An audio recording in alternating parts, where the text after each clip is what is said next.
My name's Eric Fickus. I'm a senior industrial designer. I do a lot of 2D, but I think my interest and my expertise is probably 3D CAD, rendering, animation. So what we have is a concept that we developed in 2D. It's a two-part clamshell Bluetooth speaker. These two halves will slide together. Then you pull them apart and it reveals a speaker on one side and controls on the other. We built the model in SolidWorks and then brought it into KeyShot and then added all the textures.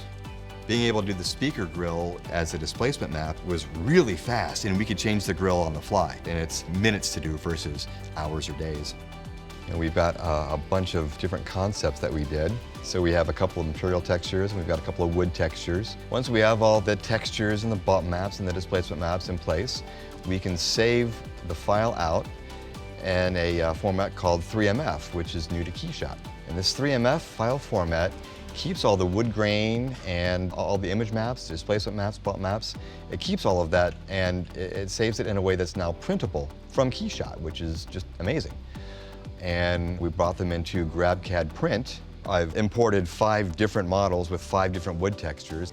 It checks the models. If there's any problems, we can run a repair on it. And then we can hit print, and it will build these parts on the J55.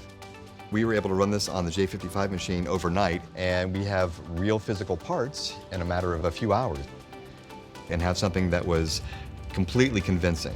Being able to do that overnight is something just sort of brand new.